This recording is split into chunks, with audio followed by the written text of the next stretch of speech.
52장 1절입니다. 시온이여 깰지어다 내 힘을 입을지어다. 거룩한 성 예루살렘이여 내 아름다운 옷을 입을지어다. 이제부터 할례받지 않은 자와 부정한 자가 다시는 내게로 들어옴이 없을 것임이니라. 너는 티끌을 떨어버릴지어다. 예루살렘이여 일어나 보좌에 앉을지어다. 사로잡힌 딸 시온이여 내 목의 줄을 스스로 풀지어다. 52장 1절 말씀을 드렸습니다. 이제 이사야서 강론이 이제 24강으로 접어 들어오고요. 이제 이사야서 전체 본문도 이제 거의 결론 부분으로 지금 다가가고 있습니다. 아마 이사야서를 이번에 이사야 강론을 준비하고 강론해온 것처럼 지금까지도 저는 이렇게 이사야서를 자세하게 그리고 여유를 가지고 천천히 강론해 온 적이 없습니다. 항상 뭐 한 15강 정도, 암만 길어도 15강 정도의 축소, 요약 정리해서 강론을 해왔습니다. 근데 이번에는 아주 마음을 먹고 지금 천천히 저도 이 말씀에서 위로를 받아야 되기 때문에 제가 지난주에도 그런 말씀 드렸지만 성경을 뭐 어느 부분을 많이 했다, 빨리 했다, 뭐 이사야서 전체를 마쳤다 이런 것은 하나도 이제는 중요하지가 않고 혹시나 놓치고 있는 말씀들이 있을까 하는 것이 오히려 저는 요즘은 관심사입니다. 그래서 천천히 자꾸 살피게 되고 혹시나 또 간과한 내용이 있을까 돌아보게 됩니다. 그래서 아마 이번 이 강론이 차후로도 이렇게 또 강론하기는 어려울 겁니다. 왜냐하면 분량도 또 많고 그리고 이 이사야서의 그 특징이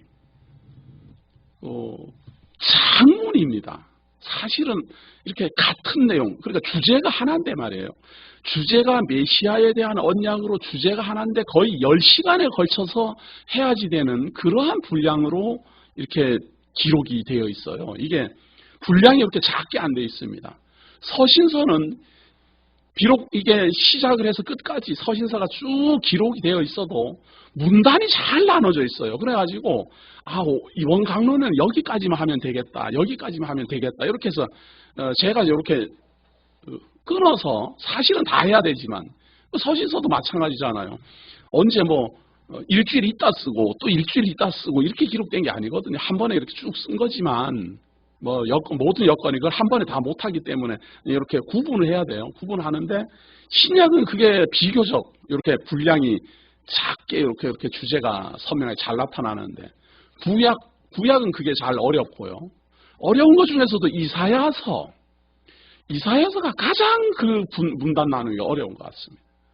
이사야서의 요게 단락이 말이에요. 그래서 제가 매번 요 이사야서를 할 때마다 요번에는 자세히 강론해야지 그렇게 마음을 먹고는 하다 보면은 막 묶어서 또 요약을 해서 이제 해야 됩니다. 부분 이렇게 해서 하는 거는 제가 또 그런 건 피하는 사람이 돼서 요약을 하면 다 요약을 하고 전체를 하려면 전체를 다 하고 이런 식이다 보니까 지금까지 못 해왔는데 요번에는 제가 좀 같은 내용이라 하더라도 이렇게 나누어 가면서 어떻게 해서든지 최소 다 자세히 살펴보자 이렇게 마음을 먹고 진행 중입니다. 그래서 사실은 지금 20강부터 지금 메시아에 대한 예언 한 가지 주제거든요. 메시아가 온다. 메시아는 사람으로 온다. 메시아가 오면 너희들이 구원을 얻는다. 메시아가 오면 예루살렘이 회복된다. 이런 주제입니다. 그런데 그 주제 아래서 이제 하나씩 조금 더 하위 주제를 가지고 이렇게 부각을 이제 해왔지요. 그래서 지난주의 주제는 하나님의 구원이 말씀으로 전해질 것이다 라는 예언이었습니다. 하나님의 구원이 메시아를 통하여 전해지는데 이방인 지역으로 전해지는데 섬들에게로 전해지는데 이렇게 전해지는 방법이 말씀으로 전해질 것이다 라는 이야기입니다. 자, 그 다음에 이제 52장은 말이에요. 이렇게 말씀으로 전해지고 말씀을 깨닫게 되면 그 사람들이 그 메시아를 중심으로 모여들 것이다 라는 예언입니다. 이 같은 메시아에 대한 예언이지만 이렇게 조금의 특징들이 있습니다. 그래서 지난주는 말씀이 섬 지역에게까지 땅 끝까지 이방인 지역으로 복음이 전파된다. 말씀이 전파된다. 말씀으로 전파된다. 그랬다면 이번에는 그렇게 전파되면 메시아를 중심으로 사람들이 돌아오게 되고 메시아를 중심으로 예루살렘으로 모여들게 되고 메시아를 중심으로 하나님을 경외하게 된다라는 예언입니다. 여기서 주의할 것이 있습니다. 이사야서는 초림하시는 메시아에 대한 예언이지 재림하시는 메시아에 대한 예언이 아니에요. 지금 여기에서 이사야에서 말하는 것은 재림하는 메시아에 대한 예언은 그 배경이 재림하는 메시아라는 것을 풍부히 설명을 하고 말을 하기 때문에 이사야에서도 재림하는 메시아에 대하여 예언이 있지만 그 주변의 환경, 주변에 일어나는 표적, 이런 조건으로 봤을 때 재림에 대한 예언이다, 초림에 대한 예언이다 이렇게 구분한다 이 말입니다. 그 중에서 지금 20강부터 해오는 것은 다 초림에 관한 초림하는 메시아에 대한 예언입니다. 오늘도 마찬가지로 초림하는 메시아로 말미암아 말씀이 전파되고 이방인 지역의 땅끝까지 복음이 전파되고 그리고 그들이 이 메시아를 중심으로 모여들 것이다. 52장 1절입니다. 자, 모여들게 될 때 가장 정신 차려야 될 때가 어딘가 하면 바로 예루살렘이에요. 지금도 우리가 한번 정황을 가만히 보십시오. 지금 우리가 복음이 땅끝으로 막 전파되고 이방인들이 예수를 그리스도로 믿고 다 그러는데 이스라엘이 예수를 아직도 영접하지 않았다라는 말은 우리한테 참 뭐라 그래야 될까요? 충격적이기도 하고 허탈하기도 해요. 우리는 이렇게 정말 메시아, 예수가 정말 메시아라고 이렇게 믿어져서 예배를 드리고 막 선교사를 파송을 하고 연보를 하고 봉사를 하고 막 이야단인데 왕중왕이라고. 정작 약속의 대상인 이스라엘 민족들은 그 메시아, 예수는 우리의 메시아가 아니다라는 사람이 훨씬 많으니 불과 영접하는 사람이 지금 있다고 이제 말들은 하지만 그렇게 많은 인원이 아니에요. 시작됐다 하더라도. 그러니까 그게 더 의아하지요. 이방인들은 사실은 약속의 대상이 아니에요. 하나님은 이방인에게 약속을 한 게 아니라 이스라엘에게 이방인도 구원한다라고 약속을 했기 때문에 이방인들은 약속의 직접 대상이 아니에요. 지금 우리가 이사야를 살펴보면서도 이 이사야는 이방인들에게 전해지기 위해서 기록된 게 아니라 이스라엘 사람들을 대상으로 해서 기록된 선지자의 예언이에요.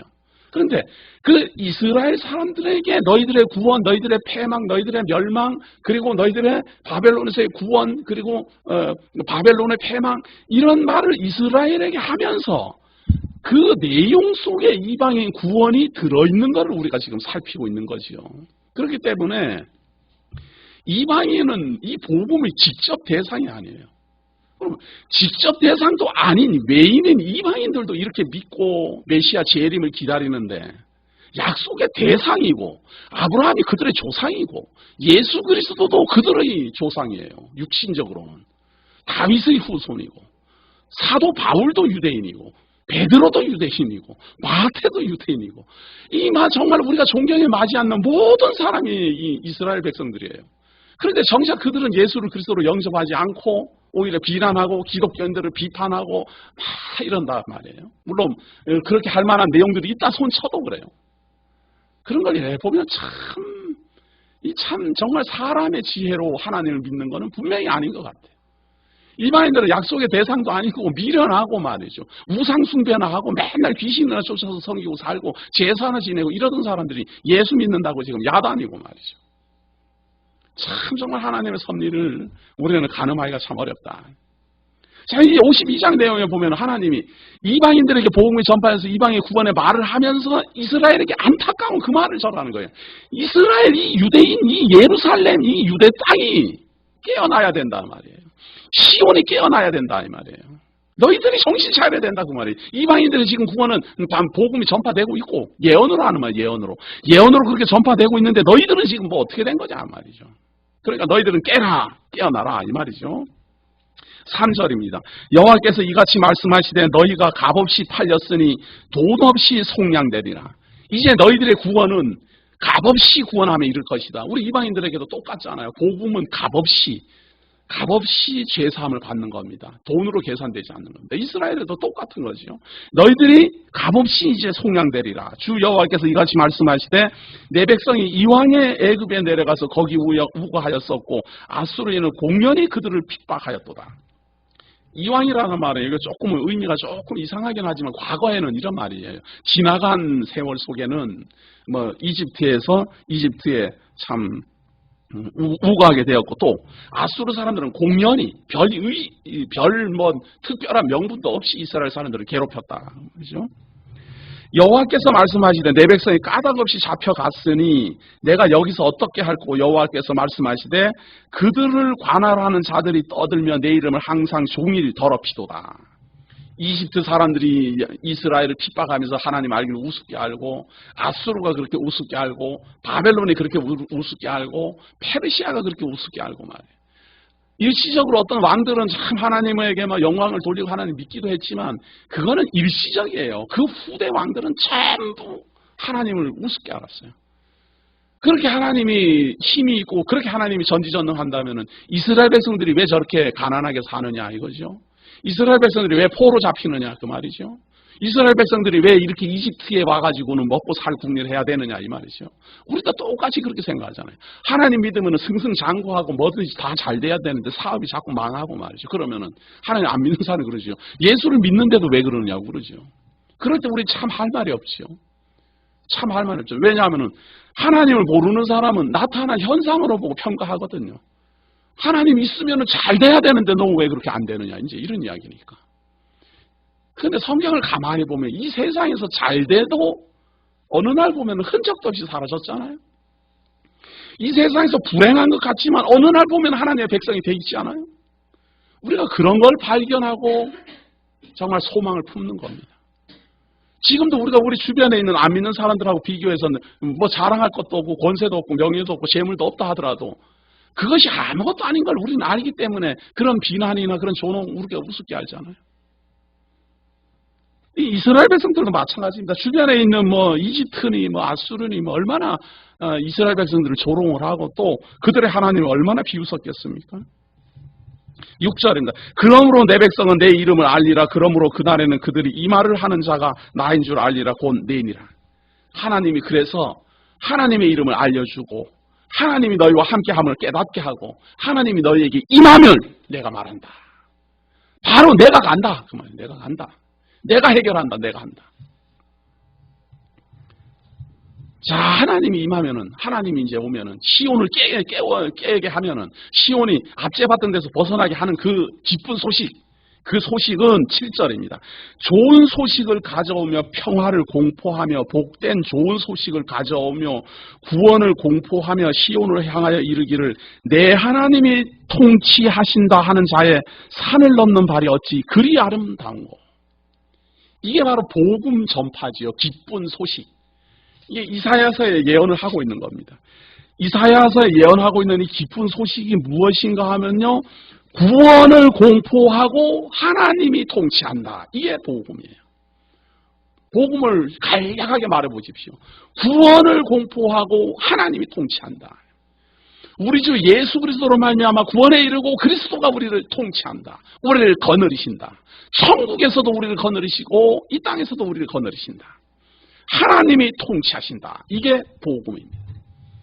우리들에게 맡겨놓고 너희들이 마음대로 해라 이렇게 하는 게 아니라 하나님이 구원하고 하나님이 통치한다. 하나님이 다스린다. 하나님 나라를 하나님이 섭리한다. 이게 기쁜 소식입니다. 그런데 사람이 우리는 우리 힘으로 우리 유토피아를 우리가 만들련다. 그러면 이런 게 기쁜 소식이 아니죠.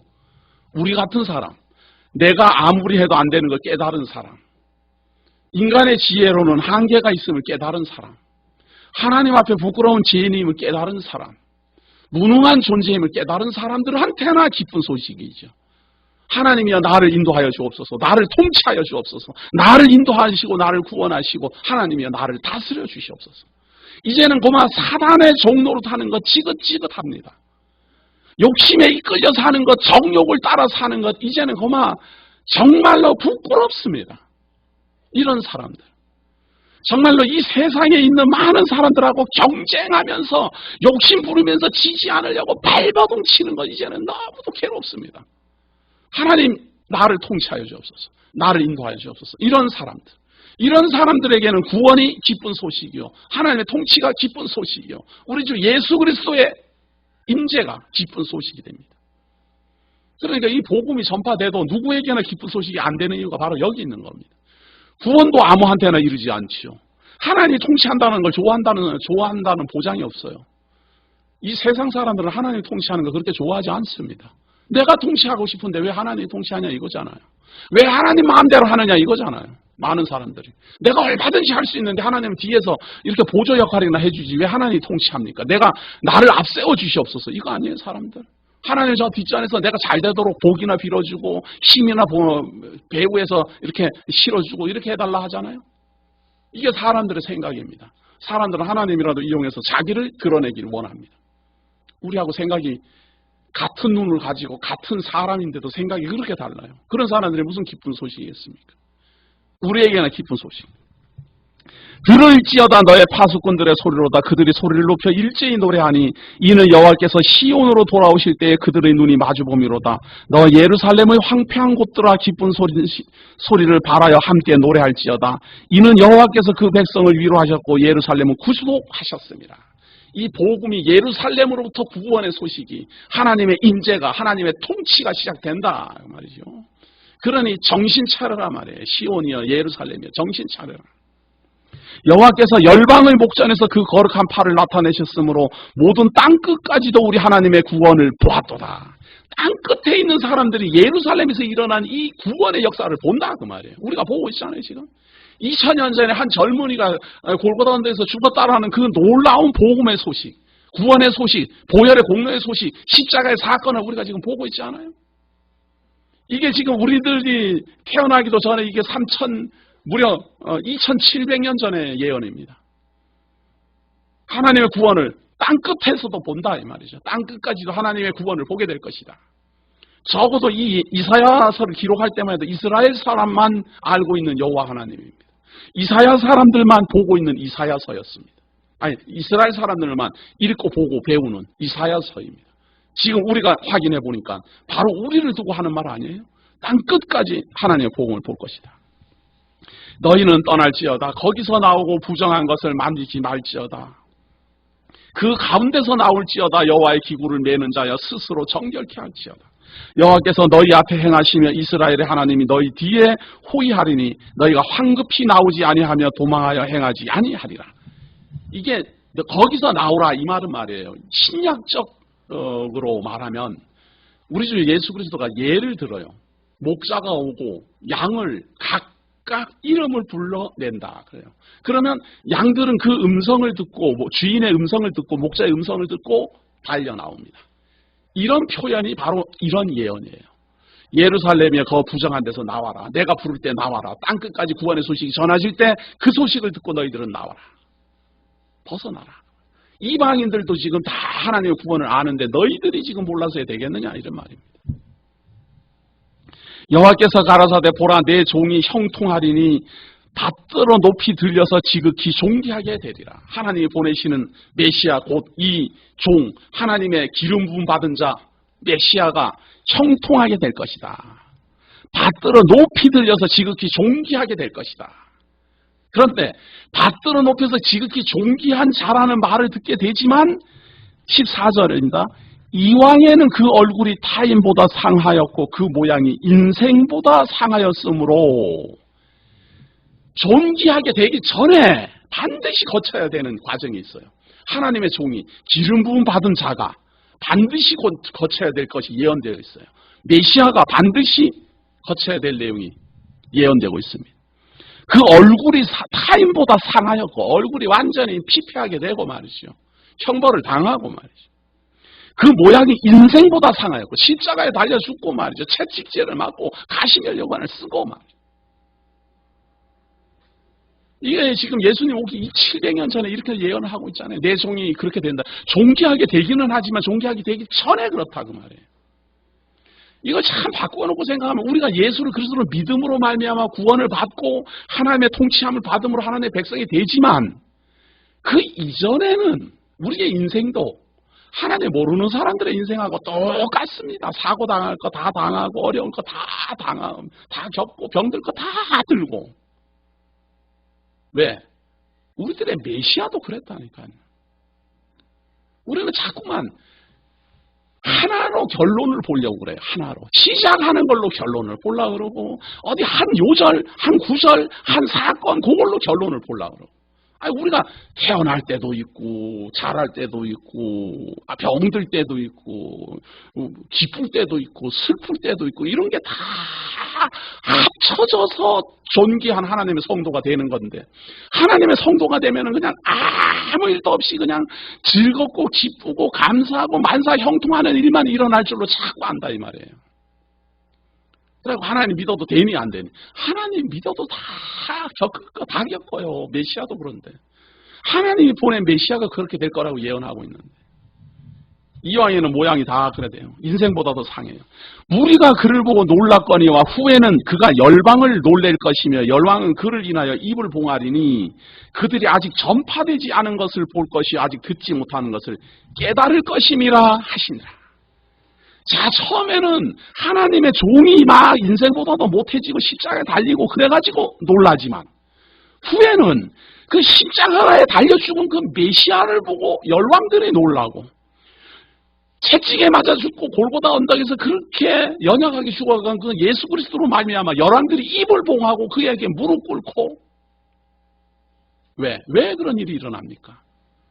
그가 뭐 부자가 됐기 때문에 세력을 얻었기 때문에 뭐 큰 군사를 일으켰기 때문에 그런 게 아니고 하나님의 종이 인생들보다 더 천한 곳에 처해 있다가 많은 사람들에게 참 놀림거리가 되기도 하고 놀란 하나님이 보낸 자가 어떻게 저런 일을 당할까라는 의구심도 생기게 하지만 후에는 그렇게 말했던 모든 사람들이 입을 다 다물게 되어 있어요. 왜냐하면 전파되지 않은 것을 보고 듣지 못하는 것을 깨달아요. 이게 무슨 말인가 하면요. 예수 그리스도가 도래하면 하나님이 보내신 메시아가 오면 한 번도 전파된 적이 없는 걸 듣게 되어 있어요. 그런 말은 듣도 보도 못했어요. 무슨 말? 하나님이 보낸 메시아를 믿으면 죄사함을 받는다라는 말은 한 번도 듣도 보도 못했어요. 그동안 그리스도가 오기까지. 사람이 죽게 되면은 낙원에 이른다 혹은 음부에 이른다 이거를 들어본 적이 없어요. 하나님이 인생의 모든 것을 심판하실 것이다 이런 거 들어본 적이 없어요. 어떤 죄를 지었다 하더라도 예수를 그리스도로 믿음으로 말미암아 죄사함 받을 것이라는 이런 소식은 들어본 적이 없어요. 또 듣지도 못한 것을 깨달아요. 만약에 말입니다. 구약만 있으면요. 제가 지금 창세기를 강론을 하면서도 세계관을 말을 합니다. 구약만 갖고는 세계관 말 못합니다. 신약으로 해석을 해주기 때문에 하나님의 세계를 말할 수가 있어요. 신약으로 증거해 주기 때문에 하나님의 영원한 나라를 말할 수가 있고 낙원을 말할 수가 있고 천년 왕국을 말할 수가 있고 에덴의 회복을 말할 수가 있고 우리들의 구원을 말할 수가 있고 중생을 말할 수가 있고 죄사함을 말할 수가 있어요. 이것이 구약만 만약에 있었으면 우리는 알 수가 없었던 복음이에요. 그런데 이사야서는 그걸 지금 예언하고 있습니다. 열왕들이 입을 막게 될 것이다. 열왕들이 왜 입을 봉합니까? 열왕들이 입을 봉하려면 말이에요. 세력이 어마어마한 세력이 일어나든지 그래야 입을 봉하잖아요. 아이고 저 사람한테는 꼼짝도 못한다 이렇게 무릎 꿇어야 될 것 아니에요. 우리가 뭐 지금은 인권이 어떻다 뭐 저떻다고 야단 법석이지만 큰 나라하고 작은 나라가 무슨 일이 벌어지면 억울하지 않아요? 우리가 당하는 일이 많지 않아요? 작은 나라라서. 그것처럼 세상을 살아가면서 입을 당할 때는요. 세력이나 어떤 능력 앞에서 입을 봉해요. 그것이 세상의 구조입니다. 그런데 성경이 예언하는 것은 들어보지 못한 소식 때문에 입을 봉한다는 거예요. 들어보지도 못했던 말을 듣고 깨닫게 되기 때문에 입을 봉한다는 거예요. 돈이 많든 적든 권세가 있든 없든 이 말씀을 듣고 깨달으면 입을 봉하게 되어 있어요. 그 사람의 신분이 높든 낮든 이 말씀만 깨달으면 다 여기에 입을 봉하게 되어 있어요. 그래서 기독교 십자가의 도는 재판장과 도둑질 하던 사람이 함께 앉아있는 게 십자가의 도예요. 대통령과 일개 서민이 함께 예배하는 게 십자가의 도예요. 그런데 왜 실질적으로는 그렇게 안 합니까? 왜 실질적으로는 그렇게 안 합니까? 못 깨달았다는 뜻이죠. 깨닫지를 못했으니까 그래요. 예언이 그렇게 되어 있는데 우리들에게는 그런 일이 안 일어나는 이유가 뭡니까? 못 깨달았으니까 방법이 있습니까? 돈 갖고 폼 잡아야지, 뭐 권세 갖고 폼 잡아야지, 능력 갖고 드러내야지, 뭐 방법이 있습니까? 그래서 안 믿는 사람, 복음을 깨닫지 못한 사람, 하나님을 모르는 사람은 그가 가지고 있는 재물과 명예와 권세에 무릎 꿇고, 이 복음을 깨달은 사람은 그런 것들이 다 부질없다라고 알기 때문에 오히려 하나님의 말씀에 입을 봉하고 무릎을 꿇고 하나님의 말씀 앞에 감동합니다. 자기가 하나도 안 보여요. 하나님의 말씀의 가장 큰 특징은 바르게 깨달으면 자기 자신이 다 그림자처럼 사라져버리고 오직 영롱하신 하나님의 뜻만 드러나게 되어 있다. 이것이 창세기로부터 계시록까지 말하고 있는 겁니다. 이것이 사람의 본분입니다. 하나님의 영광과 하나님의 뜻, 하나님의 그 은혜가 드러난다. 그러니까 다 입을 봉하게 되어 있는데 모르면 모르는 사람이야 방법이 있습니까? 우리도 지혜롭게 참 사람을 사귀어야 됩니다. 가만히 말 몇 마디 해보고 이 사람은 모르는 사람이라고 그럼 말 안 해버려야지. 모르는 사람 붙잡고 말해봐야 나중에 무료만 당하죠. 알고 있는 사람은 아무리 우리가 참 미약한 것 같고 우리 교회가 참 남에게 드러낼 거 없는 것 같고 그래도 얼마나 또 우리 교회를 귀하게 생각합니까? 아는 사람은 안다 그 말이에요. 아는 사람. 그럼 똑같아요.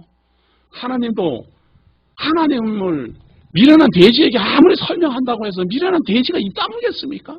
못 깨달아요. 사람도 마찬가지입니다. 자, 53장 1절입니다. 우리의 전할 것을 누가 믿었느냐? 여호와의 팔이 네게 나타나니요. 이 기쁜 소식 듣지도 못한 이 깨달음을 이걸 전했는데 누가 믿느냐 이 말이에요. 누가 깨달았느냐? 그는 주 앞에서 자라나기를 연한 순 같고 마른 땅에서 나온 줄기 같아서 고운 모양도 없고 풍채도 없은즉 우리의 보기에 흠모할 만한 아름다운 것이 없도다. 하나님이 보내신 이 메시아는 도무지 세상적으로 봤을 때는 흠모할 만한 게 하나도 없어요. 이 기쁜 소식을 전하고 구원을 전하고 존귀한 자로 이름이 드러날 이 메시아는 아무리 봐도 이 볼만한 게 없어요. 그래서 앞에서 미리 선언했어요. 이것을 누가 믿었느냐? 도대체 세상적으로 봤을 때 믿을 게 없잖아요. 흠모할 만한 것이 하나도 없으니까. 그래도 뭔가 봐줄 만한 게 있어야지 믿음이 갈 텐데 말이죠. 그는 멸시를 받아서 사람에게 실어 버림받았으며 간고를 많이 겪었으며 질고를 아는 자라. 자, 흠모할 만한 것도 없지만 그가 처한 환경이 또 별 볼 일 없어요.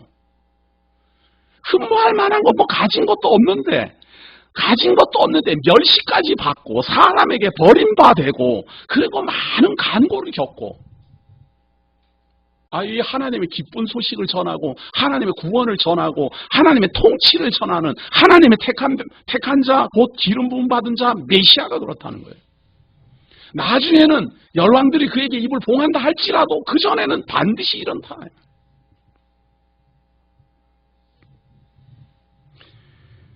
마치 사람들에게 얼굴을 가리우고 보지 않음을 받는 자 같아서 멸시를 당하였고 우리도 그를 귀히 여기지 아니하였도다. 이스라엘 백성들도 귀하게 여기지 아니하였고 우리도 사실 알기는 우습게 알았고 2000년 전에 유대 땅에서 어떤 젊은이가 죽었다는데 그가 하나님의 아들이라는데 그걸 믿어? 비웃고 조롱하고 무슨 한낱 전설이나 무슨 신화나 그냥 우스갯소리로나 치부하고 말이죠. 이게 다 예언이 돼요. 예수님께서는 왜 십자가에 달리셨을까? 예언된 대로예요. 예언된 대로. 사실은 십자가를 지기 싫어갖고는 어떻게 하면 나 십자가 안 질란다. 나는 가시면류관 안 쓸란다. 나 십자가에 못 박히기 싫다. 그랬는데 어쩔 수 없이 지게 된 이런 게 아니라 미리 예언이 다 그렇게 되어 있어요. 흠모할 만한 것이 없어요. 나사렛에서 태어나고 말이죠. 베들레헴에서 태어나서 나사렛 그 촌동에서 살고 제자들이라고 따라다니는 사람 전부 무식한 사람들 따라다니고 말이죠. 친구들이라는 건 전부 죄인이고 말이죠. 권세가들이 안 붙어요. 재벌들이 그에게 안 붙어요. 종교 지도자들이 그를 알기를 우습게 알아요. 예언된 대로예요. 누구에게서나 다 멸시를 당했고 우리도 그를 귀하게 여기지 아니하였다. 그러나 그 내막을 감안해 보면 그는 왜 그런 고통을 당했는가? 그는 실로 우리의 질고를 지고 우리의 슬픔을 당하였거늘 우리는 생각하기를 그는 징벌을 받아서 하나님에게 맞으며 고난을 당한다 하였노라. 아니, 하나님의 아들로, 하나님의 종으로, 하나님의 메시아로 오신 메시아가 왜 고통을 당해요? 당할 일이 하나도 없잖아요. 죄를 지었어야 죄의 삭슬 당할 건데 무슨 범죄를 했어야 저주를 받을 것 아니에요. 우리가 이 세상을 살면서 병이 든다라든가 무슨 사고가 난다라든가 무슨 천재지변이 발생한다라든가 무슨 생각지도 못했던 불행한 사건이 일어난다라든가 암이 걸린다라든가 이런 거는 아담이 타락함으로 말미암아 주어진 저주예요. 죄가 없는 사람은 이 저주를 받을 이유가 없어요. 하나님은 공의의 하나님이기 때문에 죄 없는 자에게 저주를 주지 않아요. 그런데 이 세상에 존재하던 분이 아니고 하늘에 존재하던 분이 사람의 이 육신을 입고 이 땅에 내려왔지만 그는 죄인이 아니에요. 그는 죄가 없어요. 그러니까 저주가 임할 수가 없어요. 그럼에도 불구하고 그분이 질고를 지고 근무할 만한 일도 없고 많은 고통을 당했다. 왜 그랬을까? 왜? 우리들이 해야 될 것을 대신 당하는 것이었다. 그 말. 우리가 당해야 될 저주, 우리가 당해야 될 고통, 우리가 당해야 될 박해, 우리가 받아야 될 채찍질을 그분이 대신 받았다. 그분이 십자가에 못 박히는 거 우리가 사실은 죄의 삭스로 박혀야 되고 그분이 십자가에서 죽는 그 죽음의 고통은 우리가 겪어야 될 것이었다. 그 말이에요. 그런데 그분이 왜 그걸 겪을까? 왜? 대속, 우리가 해야 될 걸 대신하느라고 그랬다. 그런데도 불구하고 우리는 철부지하게 예수라는 분이 그냥 맞아 죽었대. 십자가에 죽었대. 못 박혀 죽었대. 로마 군사들에게 그냥 죽었대. 그냥 동정심. 불쌍해서 어떡하나, 불쌍해서 어떡하나. 동정심은 신앙심이 아닙니다. 동정심이 아니에요. 우리는 예수가 십자가에 달려 죽으시고 지금 이번 주 가면 이제 이번 주부터 고난 주간이다 뭐다 해갖고 이제 부활절을 막 가는데 그 고난이 내가 당해야 할 것을 그리스도가 당했다라고 깨달아 알아야지 고난이지. 그냥 예수님이 그냥 사랑이 많으셔가지고는 그냥 참고 견디시고 그냥 사랑을 표현하기 위해서 그렇게 슬프게 돌아가시다 이런 동정론으로 만약에 보면은 완전히 잘못 보고 있는 거예요. 동정심으로 보는 게 아니라 그리스도가 십자가에 달릴 때 내가 달려야 되는 걸, 그분의 채찍을 맞을 때 내가 맞아야 되는 걸, 그분이 조롱당할 그 조롱이 내가 당해야 될 조롱인데 그렇게 봐야 된다 그 말이에요. 왜? 하나님이 그에게 다 덮어 씌우는 거거든요, 지금. 강세창이가 당해야 될 걸 거기다 다 덮어 씌우기 때문에 그거를 대신 당하고 있다. 그런데도 불구하고 사람들은 그걸 몰랐다. 근데 이게 예수님 오기 전 700년 전에 이렇게 예언을 하고 있어요. 5절 봅니다. 그가 찔림은 우리의 허물을 인하며 찔린다는 거예요. 십자가에 못 박힌다는 거예요. 창에 허리가 찔린다는 거예요. 그가 찔림은 우리의 허물을 인하며 그가 상함, 채찍질을 당하고 그냥 조롱을 당하고 가시면류관을 쓰고 몸이 그렇게 상하는 것은 우리의 죄악을 인함이라. 우리가 사실은 해야 될 걸 대신하는 거예요. 그분은 그런 걸 당할 일이 하나도 없어요. 우리가 그런 걸 일이 당하는 건 당연한 것이고 그분이 당하는 것은 안 당해야 될 일을 당하는 거예요. 이게 바로 메시아에 대한 표적이고 메시아에 대한 들어보지도 못한 깨달음입니다. 들어보지도 못한 깨달음. 그가 징계를 받음으로 우리가 평화를 누리고 그가 채찍에 맞음으로 우리가 나음을 입었도다. 우리는 다 양 같아서 그릇 행하여 각기 제 길로 갔거늘 여호와께서는 우리 무리의 죄악을 그에게 담당시키셨도다. 우리는 뭣도 모르고 우리들 뜻대로 우리들 생각대로 막 이래가고 저래가고 뭐 이래서 한다 저래서 한다 야단 법석이지만 하나님께서는 우리에게는 그거 묻지도 않고 우리의 모든 죄를 그에게 담당시켜버렸다. 누가? 하나님이. 아유, 하나님은 왜 그러면은 고다 담당시키셨을까? 하나님이 보낸 자고 유일한 하나님의 참 하늘로부터 온 유일한 하나님의 아들인데 우리의 죄를 그냥 사했노라 그러면 될 텐데 그거를 왜 그냥 전부 다 대신 담당하게 했을까? 이거예요. 공의의 하나님은요, 죄 삭스에 대해서는 반드시 죄 삭스를 치루어야 돼요. 죄를 지은 사람은 죄 삭스를 치루어야 돼요. 죄 사함이라는 건 바로 그런 거예요. 죄 사함이라는 것은 하나님 내가 무슨 죄를 지었는데 잘못했습니다. 그럼 하나님이 용서한다. 이러는 게 아니다 그 말이에요. 많은 사람은 그런 착각들을 해요. 범죄를 해놓고 하나님 제가 범죄했습니다. 잘못했습니다. 그러면은 내가 사하노라. 그러면 죄가 없어지는 줄 알아요. 그러면 공의의 하나님이 아니잖아요. 아무것도 없는데 죄를 지은 사람이 내가 잘못했습니다. 말했다고 하고 그 죄가 없어질 것 같으면 그게 공의가 아니잖아요. 재판장한테 가가지고 아유 재판장님 제가 잘못했습니다. 그래. 네 잘못된 줄 알았냐? 그럼 죄 없다. 이러면은 그 재판장 이상한 재판장 아니에요? 지금 우리가 칠곡에서 또 계모 사건이 나왔어요. 뭐 8살짜리인지 9살짜리인지 애를 뭐 밟아갖고 뭐 어떻게 돼갖고는 뭐 공황염이 돼가지고 뭐 병원에 가서 죽었다 또 그래요. 그래가지고 뭐 야단 법석인데 지금 그 계모는 절대로 자기는 그러지 않았다는 거예요. 자기는 그러지 않았다라고 우기고 그 죽은 동생의 언니 12살짜리 애는 뭐 그 계모가 그렇게 자기네들을 많이 구타했다라는 사실을 소상하게 밝히고 아주 이건 신문이 아주 시끌시끌해요. 야, 요즘에 가서 이러는 게 아니라 옛날부터 잘 이랬을 텐데 그동안은 이런 게 잘 안 드러나다가 요즘은 막 그런 게 막 드러나는 거죠. 야단 법석 났어요. 자, 그런데 그 계모가 자기는 억울하다는 거예요. 자기는 절대로 때리지도 않았다는 거예요. 그런데 주변 모든 정황이 어른이 그렇게 하지 않으면은 할 수가 없는 상처들이 온몸에 다 나 있기 때문에 그게 말을 하는 거예요. 누구한테 12살짜리 애가 그렇게 할 수도 없는 일이에요. 그런 만신창이를 만들어 놨기 때문에 이건 피할 길이 없어요. 그런데 그 엄마는 하여튼 억울하다는 거예요. 그래가지고 변호사를 앞세워가지고 무고하다는 걸 자꾸 탄원하는데 재판장이 그래? 당신 억울해? 잘못했다고 생각은 해? 예. 그럼 알았어. 그러면 죄 없는 걸로 합시다. 만약에 재판을 그렇게 해버리면은 이게 공정한 재판이에요?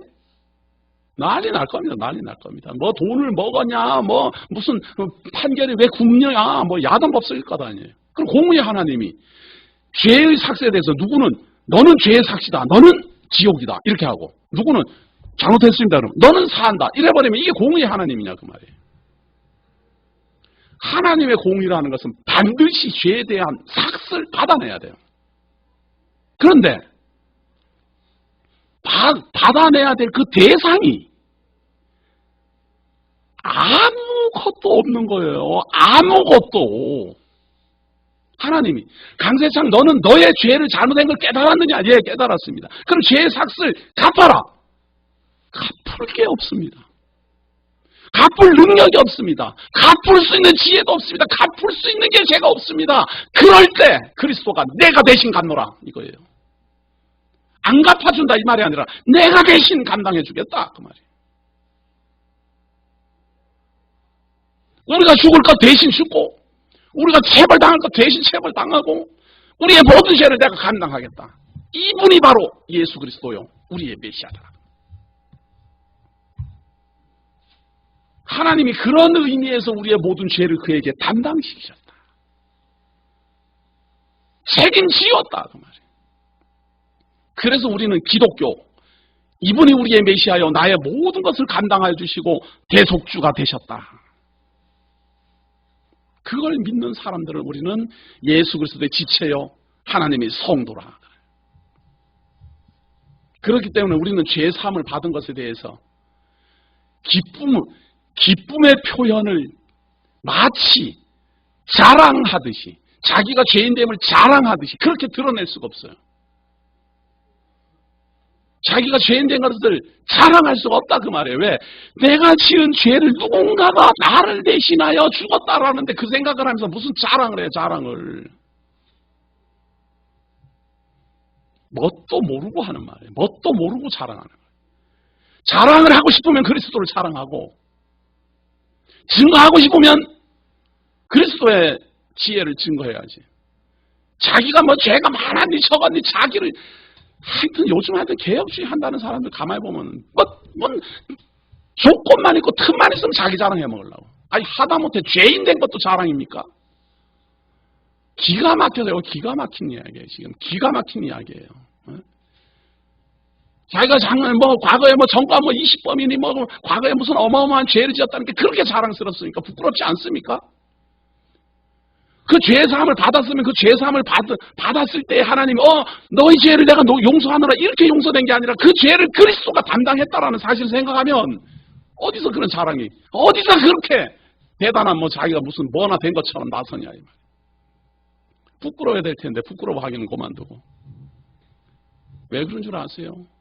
솔직히 모르는 겁니다. 몰라서 그래요. 기독교 복음이 뭔지를 몰라서 그러는 거예요.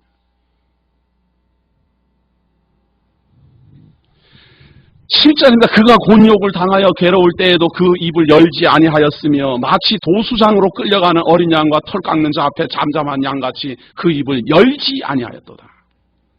이렇게 입을 다물고 가만히 있었다는 말은 변론하지 않았다 그 말이에요. 나는 죄 없노라, 내가 이 죄를 감당해야 될 이유가 없노라 라는 변명을 하지 않았다 그 말이에요. 왜? 당신의 죄는 아니니까. 남의 죄를 감당하는 사람이 남이 짊어져야 될 그 죄값을 내가 대신 감당하면서 이거는 아닙니다, 저거는 아니다 무슨 변론합니까? 그대로 당하는 거예요. 그대로 고스란히 당하는 거예요. 고스란히 당할 때 예수님이 고스란히 당했구나라고 생각하면 안 되고 내가 당해야 될 걸 그분이 당하고 있다. 그가 곤욕과 신문을 당하고 끌려갔으니 그 세대 중에 누가 생각하기를 그가 산자의 땅에서 끊어지면 마땅히 형벌받을 내 백성의 허물을 인함이라 하였으려. 그때 당시 십자가 달려 죽을 때 그때는 이걸 몰랐어요. 왜 그러는지를. 아무도 그걸 몰랐어요. 내 백성의 허물을 인함이라 이런 말을 한 적이 그걸 깨닫지를 못했다 그 말이에요. 지금이야 우리가 깨닫는 거예요. 어떻게? 사도들의 글로 예수 그리스도로 말미암은 증거로 성령의 감동으로 뒤늦게 우리가 아는 거예요. 뒤늦게. 그는 강포를 행치 아니하였고 그 입에 괴사가 없었으나 그 무덤이 악인과 함께 되었으며 그 묘실이 부자와 함께 되었도다. 이게 전부 예수 그리스도의 표적에 대한 십자가 사건에 대한 예언이에요. 그가 십자가를 짊어지고 끌려가는 것 우리가 짊어져야 될 골고다 언덕이요. 그가 찔리는 것 우리가 찔려야 될 하나님의 형벌이요. 그의 죽음에 이르는 고통 우리가 당해야 될 죽음의 고통입니다. 내가 당해야 될 것을 그분이 대신 짊어졌다. 그때 당시에 그 백성들은 그걸 알지 못했다 하지만 그 후로 증거되는 사도들의 글로 하나님의 말씀으로 그리고 많은 사람들의 증거로 이것이 기독교의 복음으로 우리에게까지 전승됩니다. 이 내용이 그리스도가 오기 전 720년 전에 예언되어 있었고 예수 그리스도로 말미암아 이루어졌고 이루어진 다음에 우리에게까지 이렇게 순전한 말씀 그대로 전파된다는 사실 참으로 깊이 생각해 봐야 될 대목입니다. 그 마지막에 그 무덤이 악인과 함께 되었으며 그 묘실 부자와 함께 되었도다 할 때 그 무덤이라는 말은 죽음이라는 의미입니다. 죽음이 악인과 함께 죽을 때 악인 강도와 함께 죽었고 강도와 함께 죽었으면 말이에요 묘실에 장사되지 않아요. 버림을 당해요. 고대 시대에는 악인 강도나 이런 사람들이 죽이면 십자가에 달려 죽으면 절대로 장사 지내지 않아요. 짐승의 먹이로 던지거나 그냥 말려 죽거나 새에게 쫓겨 먹겨 죽거나 그렇게 됩니다. 그렇게 되는데 예언이 되어 있기를 죽기는 악인들하고 같이 죽지만 이 하나님이 보낸 종은 묘실에 장사된다. 그래서 아리마대 요셉이라는 자가 예수 그리스도 십자가에 달렸을 때 그 시체를 달라하여서 새로 만든 무덤에 장사하지요. 그냥 호의를 베푼 게 아닙니다. 예언대로 이루어진 예언대로 이루어지는 우리 주 예수 그리스도에 대한 죄사함의 사건, 죄사함의 표적, 우리의 죄를 감당하실 것에 대한 예언이었습니다. 우리 메시아에 대한 예언, 오늘 다음 시간에 남겨놓고 있습니다. 오늘 24강 기도하겠습니다. 하나님께서 우리를 사랑하셔서 우리 주 예수 그리스도로 말미암아 깨닫게 하시고 믿게 하시고 배우게 하시는 하나님의 말씀을 우리가 확인합니다. 우리의 죄 사함이 우리 주 예수 그리스도가 대신 감당하심으로 사하여졌다라는 사실, 하나님이 처음부터 우리의 죄를 그분에게 감당시키셨다라는 하나님의 뜻, 그동안 알지 못하고 깨닫지도 못하고 전해지지도 않던 이 말씀을 우리가 깨닫고 그 속에서 위로를 받습니다. 하나님이요, 하나님의 그 놀라우신 은혜가 우리에게 항상 있어서 처음부터 우리를 향하여 준비하신 이 하나님의 놀라우신 사랑과 은혜를 깊이 깨달아 우리의 남은 인생 모두 다 하나님을 경외함으로, 하나님의 뜻을 배움으로, 깨달음으로 견뎌내도록 인도하여 주옵소서. 오늘도 귀하신 여건과 환경 주시어서 우리가 하나님의 말씀을 깊이 상고하였습니다. 오늘 배우는 이 말씀이 우리들 신비에 새겨진